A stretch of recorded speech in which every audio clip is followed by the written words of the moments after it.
4 games left in the season. What are kind of the conversations like amongst the players in the locker room just about what needs to be accomplished with this team and the best ways for you guys to kind of go about accomplishing that? Just finish strong. Just finish for the seniors. Finish for yourself. Finish for the team. Finish for your family. And just make sure that when you're on the field that you're playing like a starter. So it's kind of the locker room talk right now. Is there kind of a sense of increased urgency now because after you lose a game like you did against Washington State and now you're 2 games back in the Pac-12 South, like does the energy change? Is there kind of a sense of more? Is it more urgent? Like what's the mood like now? The urgency's always been there. I mean, no one's ever not believed in themselves that we can win, that we can dominate as a defense, as an offense. I don't think there's any change, honestly. I just think we just got to just focus up. That's honestly all it is. How's the turnover been with, you were off the field for a little bit last game, and then Tyler was off the field for a little bit. How do you feel about the unit coming in behind y'all and continuing to put pressure on offenses? They're just as good as us. I mean, there's really not much drop-off. I mean, TJ, Coop, BJ, Joe, Stanley, all of them, when they come in, they're just on fire. They're moving around, flying around just to get everyone a break so everyone's fresh, everyone's ready to go. So I don't think there's much of a difference. Gotcha.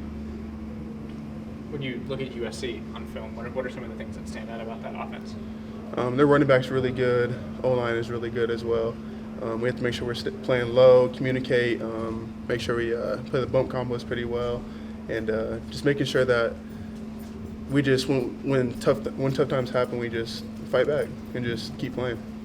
It's another team that's going to try and hammer you guys through the air again, kind of like what Washington State did. Is that what is that kind of the conversations with the defensive line in terms of being able to get pressure against a team like that? Honestly, should we contain the quarterback, get pressure on him, make him move him off his spot, typical D-line things. Nothing much more than that, honestly.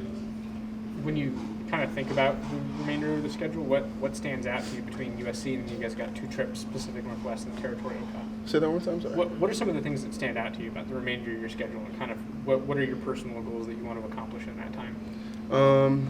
Just be the best I can for this D-line, for this team. If I'm called to be a leader, if I'm called to be a role player, just do that to my best of my ability. That's just the goals I have for myself. How has Coach Rod helped you personally kind of get closer to being able to achieve those, and then how has he set the tone in terms of what you guys need to accomplish with the remainder of the schedule? Just his intensity, just making sure we're coming out there with the purpose.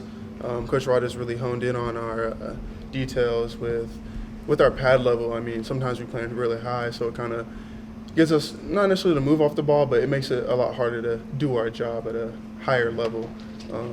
So just making sure we're just technically sound, and things will go a long way with him. And how have AP and Herm kind of echoed that in terms of the energy? Maybe could be physical, but also like the emotional energy that they kind of give off. Just keep believing in yourself. Just bring that energy every day. Leave the tank empty. That's Coach AP always says. When you're out there, just do your best. Don't let anyone see you walking around slacking or feel like you're not being intentional with everything you do.